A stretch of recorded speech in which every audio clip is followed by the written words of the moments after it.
Now 1.5.5.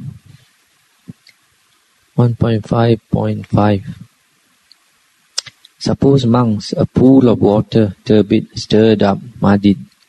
Then a man who has eyes to see stands upon the bank. He could not see the oysters and the shells, the pebbles and the gravel as they lie, or the shoals of fish that dart about. Why not? Because of the turbid state of the water. Just so it is impossible for that monk of whom I speak to understand with his turbid mind either his own profit or that of others.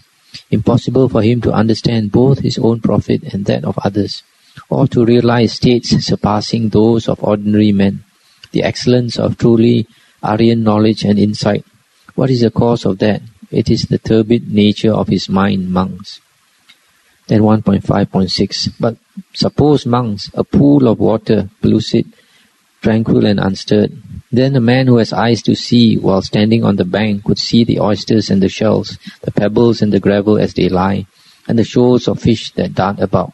Why so? Because of the untroubled nature of the water, monks. Just so it is possible for that monk of whom I speak with his untroubled mind to understand either his own profit or that of others, both his own profit and that of others. It is possible for him to realize states surpassing those of ordinary men, the excellence of truly Aryan knowledge and insight. What is the cause of that? The untroubled nature of his mind, monks. Okay, now I want to comment on this. This troubled state of the mind and the untroubled state of the mind refers to the 5 hindrances. Just now we heard that the uncultivated mind is the same as this untroubled. This uncultivated mind is the troubled mind. Now, in some other sutta, the Buddha gave a very clear simile for the 5 hindrances. The Buddha said, suppose a man were to try to look for his reflection in water, and he tries to see his reflection in a bowl of water. And then the Buddha says, a person with strong sensual desire is like a person trying to look for his reflection in a bowl of water which has into which a lot of dye has been put, dye, the dyes, different colors, dark color of dye. And then because of the different dyes, that water is no more clear. So that when he tries to look for his reflection to see his own face, he cannot see. And then the simile for the second hindrance, which is ill will, the Buddha says a person trying to look for his reflection in a bowl of water which is boiling. When the water is boiling, it is so troubled. You look, you're going to see your own reflection. The third one is sloth and torpor, and then the sloth and torpor, the simile for it is like a bowl of water which has a lot of weeds, a lot of water plants floating on the surface, etc. And because it is covered by these plants, when you try to look for your reflection, you can't see it. That is sloth and torpor. The fourth one is restlessness and worry. Buddha said a person trying to look for his reflection and the pool of water is stirred by the winds. The winds are causing ripples, waves on the surface. So when you try to look for your reflection, you cannot see. That is restlessness and worry. And then doubt. The simile for doubt is like this water is muddy. And then you go and stir the mud. And then you churn up the mud. And then this bowl of water you go and put in a dark place. In a dark place, you're trying to look for your reflection. Definitely you can't see. So that is the simile for the doubt, the last hindrance. So here the Buddha is talking about the turbid state of water is the troubled mind. Troubled mind is that mind which is full of the hindrances. That's why you cannot see into water clearly. That's why the Buddha said the water that is clear and still, that is the simile for a cultivated mind, a very tranquil mind, mind with strong samadhi, clear and bright and still. Then 1.5.8. Monks, I know not of any other single thing so quick to change as the mind, insomuch that it is no easy thing to illustrate how quick to change it is. That's all this sutta says. And this sutta is telling us that the mind changes extremely fast. And because it changes extremely fast, if we know, we should use it to good advantage. For example, if we have a good resolve, a good intention that comes up. For example, some people think, oh, maybe I should become a monk. So because there's a good intention, you should quickly act. If you don't act slowly, your mind will change. The mind is fickle. So when there's a good intention, there's a good resolve, we are afraid that it might change, we quickly act. On the other hand, if you have a bad intention or bad resolve, then you should not act on it. For example, anger arises, and then you think you want to, if you react with a lot of anger, definitely you're going to do something which is unwholesome, which is not wise, because your state of mind is troubled. And once you know that, then instead of acting, you don't do anything. Just wait for the anger to subside. And because the mind is quick to change, it will subside. If you just keep on waiting, just do nothing, just resolve not to act on it. So that is using this with wisdom, the fact that the mind can change very fast. So today we are at Sutta number 1.5.9. The Buddha said, this mind, monks, is luminous, but it is defiled by taints that come from without. And then 1.5.10. That mind, monks, is luminous, but it is cleansed of taints that come from without. These are the two suttas that I'm going to explain first. These two suttas are very interesting. It is one of those suttas that when somebody is new in the Dhamma and he studies the suttas for the first time, he does not notice the importance of a sutta like this. The Buddha said this mind is luminous. This mind here is a translation for citta. There are three translations for mind. Citta is one, vijnana, consciousness, which is normally translated as consciousness, is another, and mano or mana is the third. Vijnana is normally used for consciousness. That means being conscious of objects of the six sense doors, and that is vijnana. And mano is one of the six sense bases, the thinking faculty. Mano is the thinking faculty. And citta here appears to be, the translation is mind. It is like more encompassing aspect of the mind. There are various opinions about these three words. Some monks say that they all mean the same thing, and some monks say that they are different aspects of the mind. Anyway, here it says that the citta is luminous, but it is defiled by taints that come from outside, from without. You can also say that it is defiled by superimposed defilements. Now, why this sutta is very interesting? Because there are two views on the final state of Nibbana. And those monks who study and follow the Abhidhamma and the commentaries, they are of the opinion that in the state of Nibbana, all the consciousness, the mind has stopped completely and there is nothing left. But for the other view is the view of those monks who rely only on the suttas. And their view is a little similar to the Hindu view of the ultimate state. And the second view is that it is not that everything has ceased entirely. There seems to be something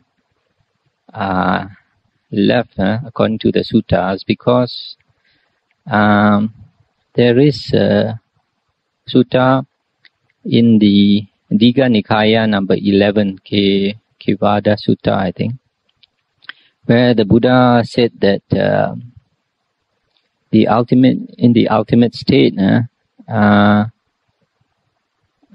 there is still light. The mind is luminous. So I mentioned just now the Kevada Sutta, Digha Nikaya number 11. The Buddha said, "But monk, you should not ask your question in this way. Where do the four great elements, earth, water, fire, wind, cease without remainder? Instead, this is how the question should have been put.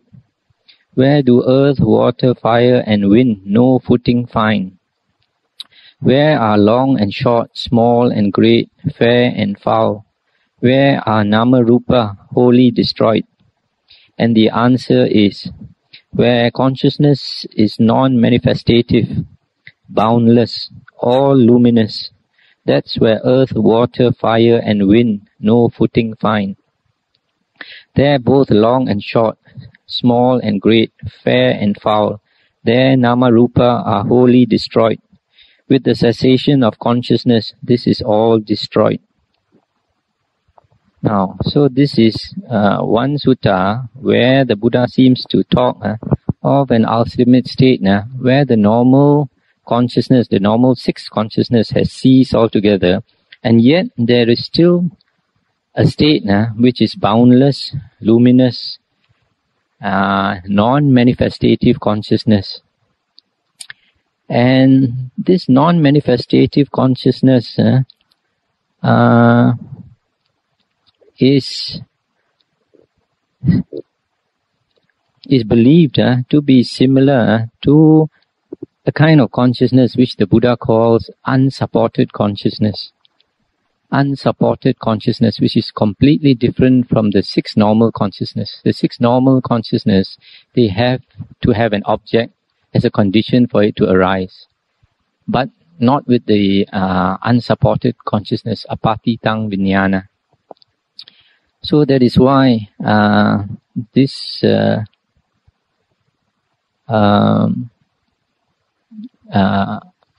view of the ultimate state is a bit controversial. Now, the Hindu concept is that they talk about an Atman, but then some monks, some Buddhist monks say, because they talk about Atman, that there is still a soul, there is still an Atman, there is still what they call Brahma in the ultimate state. So they cling to the belief in a self. But if you study the Hindu teachings more deeply, you find that their concept of Atman is not the same as our Buddhist concept of Atta. They also believe that there is no such thing as an ego, that we take rebirth because of the clinging to an ego. And they also say that you have to extinguish that ego to attain the ultimate state. So their concept of Atman, if you study carefully, they also call it Brahma, is quite different from the Buddhist concept of Atta. It is something that is out of this world, out of the whole of existence. And some people who are not too familiar with the suttas would be surprised to know that the Buddha also calls the ultimate state of the Buddha as the Brahma body. In the Aganya Sutta, which is the Digha Nikaya number 27, the Buddha said, this designates the Tathagata, Dhammakaya, Brahmakaya, Dhammavuddho, Brahma Buddha. So here in the Digha Nikaya number 27, the Buddha says the Tathagata, which is the Buddha, is ultimately the Dhammakaya or Dhamma body, Brahmakaya or Brahma body, and Dhammavuddho, Dhamma become, Brahma Buddha, Brahma become or become Brahma. So this word that the Buddha uses for the ultimate state, which is Brahma body and become Brahma, is not too different from the Hindu concept of the ultimate reality, which they call Brahma. And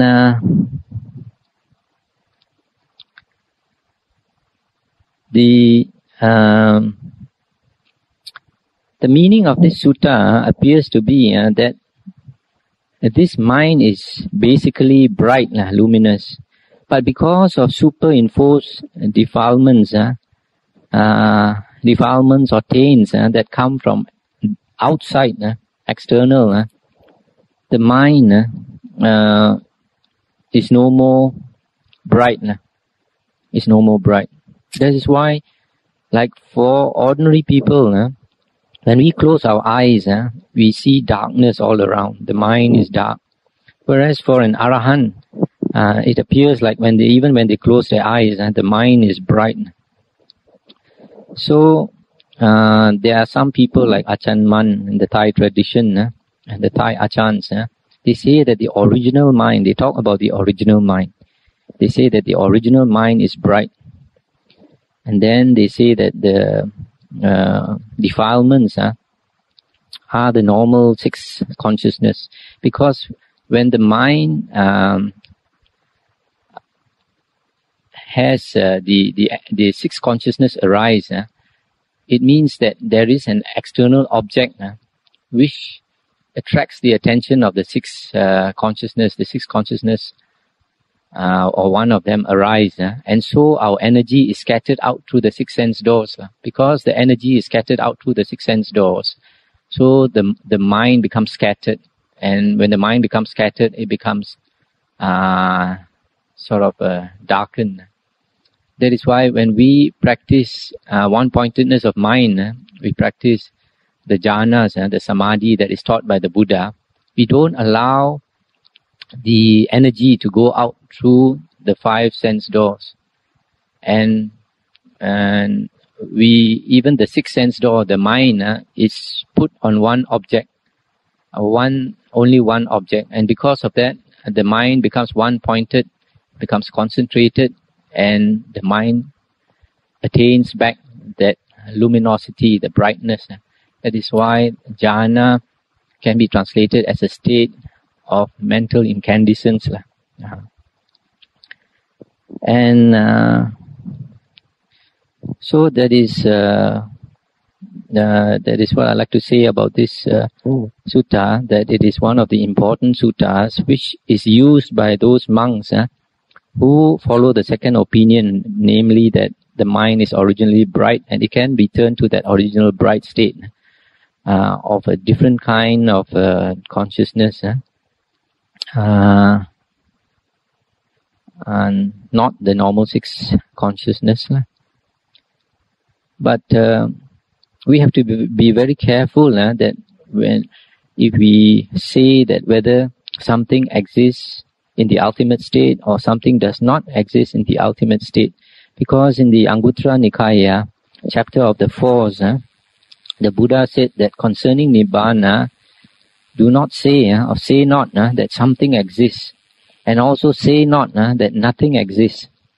It is something beyond the understanding of the mind, because in the ultimate state, the mind has stopped working.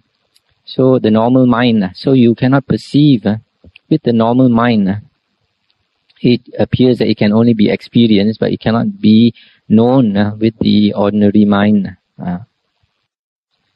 So now we come to the next sutta, which is 1.6.3. The Buddha said, "Monks, if for just the lasting of a finger snap, a monk indulges a thought of metta," here translated as goodwill, such a one is to be called a monk. Not empty of result is his jhana. He abides doing the master's bidding. He is one who takes good advice, and he eats the country's alms food to some purpose. What then should I say of those who make much of such a thought? That's the end of the sutta. Here the Buddha is trying to say that metta, even goodwill or loving kindness or impersonal love, universal love, if you even have a thought of metta, then that monk is called a real monk. And here the Buddha also says, not empty of result is his jhana. So from here it would appear that to practice metta, you have to attain jhana first. To attain jhana, then only you can radiate this metta. Now 1.6.8.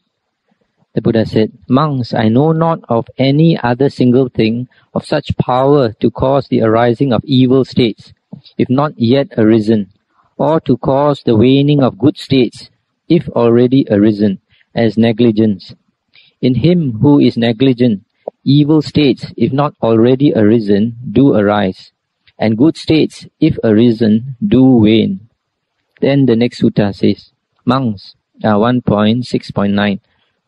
"Monks, I know not of any other single thing of such power to cause the arising of good states, if not yet arisen, or to cause the waning of evil states, if already arisen, as earnestness.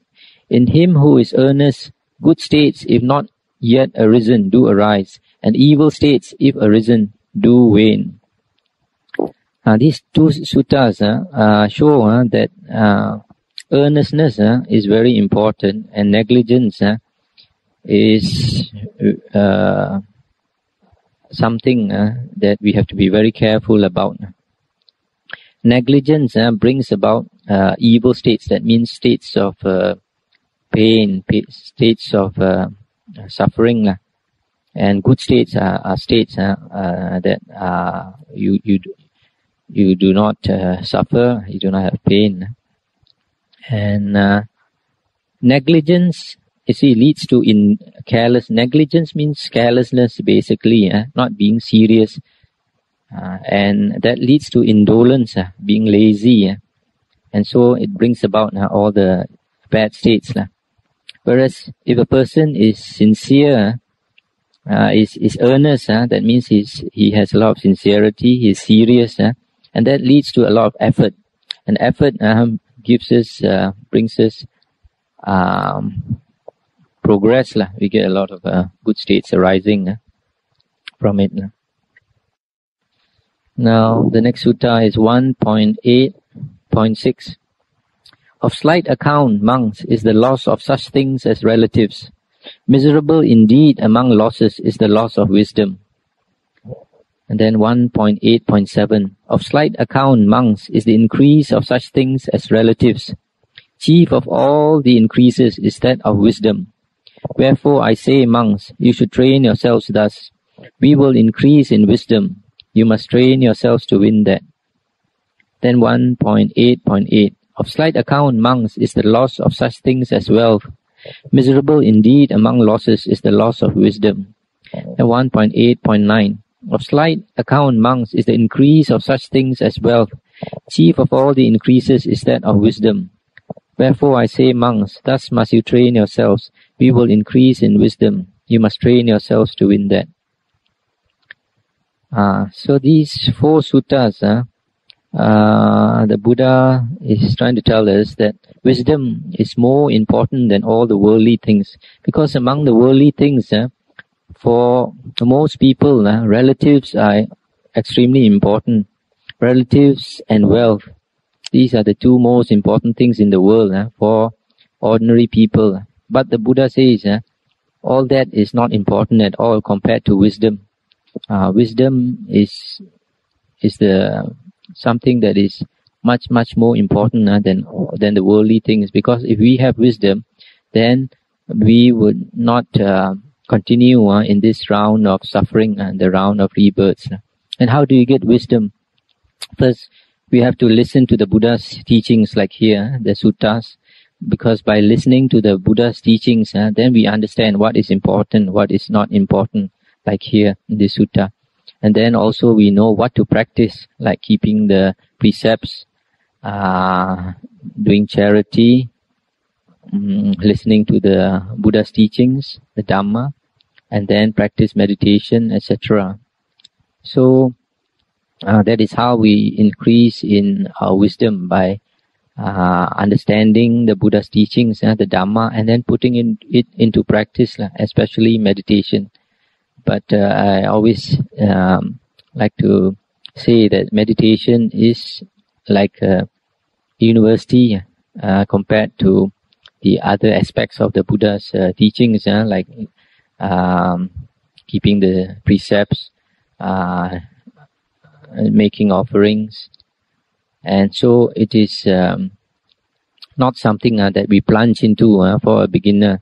It is best that we study the Buddha's teachings first, so that we have the theory before we go into practice. Just like we want to drive a car, you have to learn the highway code first and learn how to steer, etc., before you go on the road. Otherwise, a lot of us, we get into wrong teachings, and we get into it for many years before we realize that we have been wasting our time, and then we stumble back into the correct teachings. Now 1.10.13. Monks, as a matter concerning the external, I know not of any other single factor so conducive to great loss as friendship with the evil. Friendship with the evil indeed conduces to great loss. 1.10.14. Monks, as a matter concerning the external, I know not of any other single factor so conducive to great profit as friendship with the lovely. Indeed, friendship with the lovely conduces to great profit. Now, these two suttas are trying to tell us that, especially in the spiritual path, having a good friend, Kalyanamitta, sometimes they translate in the Mahayana as a good knowing advisor. That means somebody on the spiritual path with you is very important. This is especially so for someone who is not established on the path, someone who does not yet have unshakable faith in the Buddha, Dhamma, and Sangha. If somebody who is interested in the Dhamma, but in the beginning, in the initial steps of the path, if he associates much with evil friends, friends who are not interested in the Dhamma, friends who do not keep the sila, the precepts, who are not interested into practice the spiritual path at all, then it is for that person who is new on the path, he is very easily influenced by his friends, and he can lose his way along the path and go on the wrong track. That's why the Buddha says that friendship with somebody who is lovely, that means a spiritual friend who is well established on the spiritual path, is very important for somebody new on the spiritual path. In fact, there's one sutta where Ananda said, Bhagava, our Lord, friendship with the lovely is half of the spiritual life. And the Buddha said something like, no, Ananda, no. Friendship with the lovely is all to do with the spiritual path. So the Buddha is always saying that having a good friend on the spiritual path, one who is established in the way, is very important.